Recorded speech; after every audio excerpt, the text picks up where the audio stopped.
This is La Sagrada Familia, the world's longest construction project that's still under construction. The idea for the project sprang up over 150 years ago. It's survived many hiccups in its timeline, including war, arson, pandemic, and the loss of many architects. Once completed, it will be the tallest religious building in all of Europe. But it still has a ways to go before it reaches the end of its century and a half of development. So let's explore this nature-inspired cathedral and see what makes it one of the most beautiful and complex buildings in the world. 1872, designing Europe's tallest church. When bookseller Josep Maria Bocabeja returned to Barcelona from a trip to the Vatican in 1872, he brought back a glorious idea. Inspired by the towering Catholic buildings he'd seen, he spent 8 years fundraising for Barcelona's very own cathedral. He bought land for the project for a then equivalent of 1,034 euros. In 1882, architect Francisco de Paula del Villar was brought onto the project and designed a building with neo-Gothic elements, such as ogava windows, buttresses, and a pointed bell tower. But due to technical differences, he left the project and was replaced with the architect who's responsible for how the cathedral looks today, Antoni Gaudí. Gaudí took the project in a different direction, transforming it with a more futuristic design inspired by nature. He wished for the cathedral's interior pillars to resemble trees. It was meant to look innovative and unique, with warping, changing shapes depending on which angle the church was viewed from. Gaudí also wished for it to be the tallest church in all of Europe. Its highest point, the central tower, was designed to be over 550 feet tall. Gaudí believed that no man-made object should be higher than the work of God, so it was designed to be just 3 feet short of Montjuic, Barcelona's highest peak. It was also Gaudí's intention that no corporate money was poured into the church. Instead, it would be built by the people for the people. Gaudí's vision for La Sagrada Familia was a church with 18 towers, with the highest in the middle representing Jesus Christ. On March 19, 1882, the first cornerstone of the temple was officially laid. This was the start of more than 140 years of construction. La Sagrada Familia has taken longer to build than the Egyptian pyramids and St. Peter's Basilica. Over the course of its timeline, 5 different generations would get to see the construction of this monumental building. It's not the longest construction project ever, but it is the longest that's still being worked on today. So, let's go back in time and see just how much history exists around the creation of this project.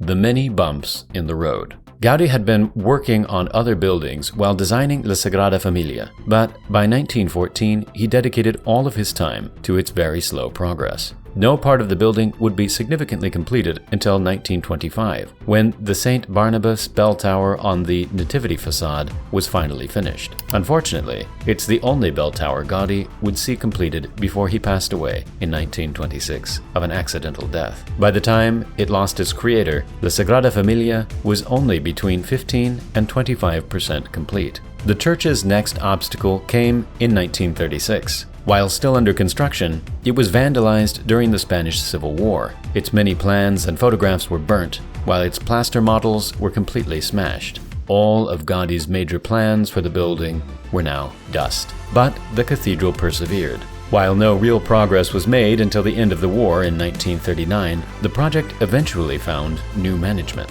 Francisco de Paula Quintana took over and was able to recover a few materials from Gaudí's old workshop that could be used to reconstruct some of his plans.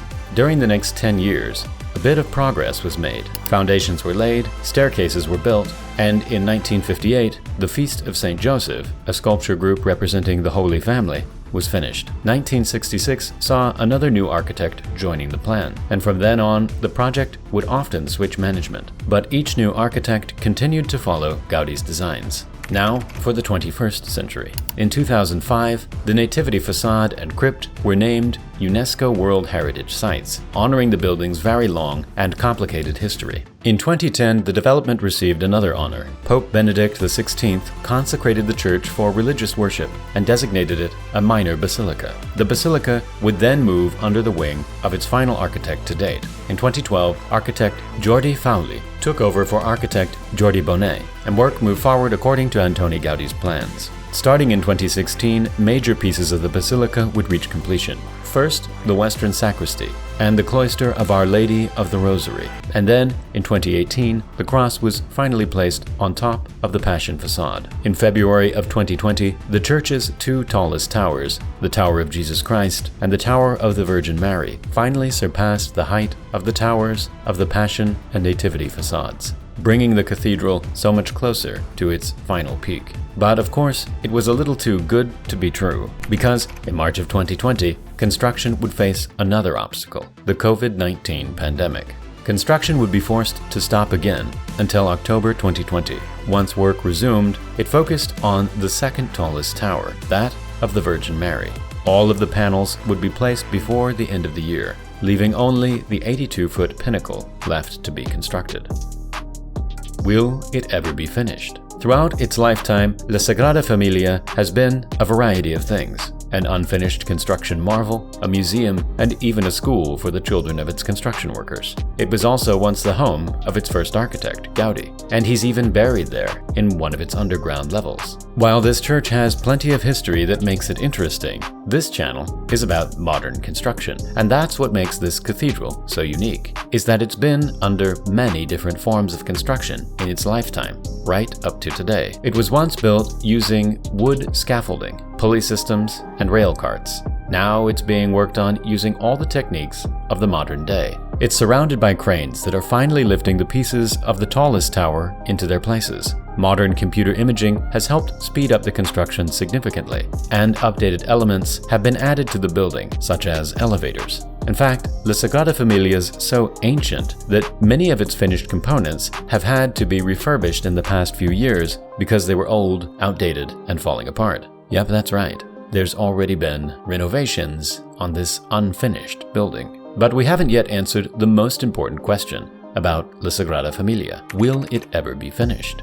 Let's have a look at its most recent updates. In July 2021, the shaft of the Tower of the Virgin Mary was covered with a mosaic made of artistic ceramic stoneware in various shades of blue, white, and gold. In November 2021, 12 wrought iron stars were placed on the tower's crown. And finally, a giant 5-ton star was lifted to the very top of the tower, completely changing the Barcelona skyline. Now the Tower of the Virgin Mary reaches an incredible 452 feet.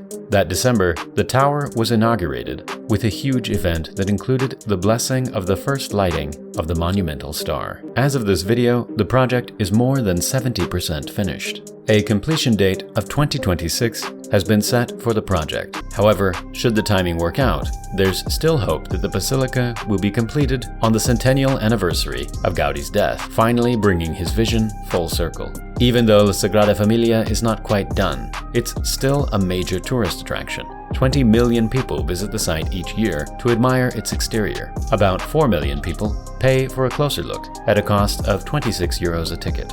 In terms of funding, the project isn't out of the woods quite yet. Gaudí wished for no corporate money to be used in its construction, which is difficult today. But ticket sales and personal donations have been keeping the project afloat. They'll ensure that about 36 million euros, or $37 million US, is paid to the Spanish government until 2026. So, we've given you all the facts, but now we want to know what you think. Will the Sagrada Familia ever be finished? If it is, will you visit it one day? Like, subscribe, and hit that bell to stay up to date with more historic mega projects. Thanks for watching.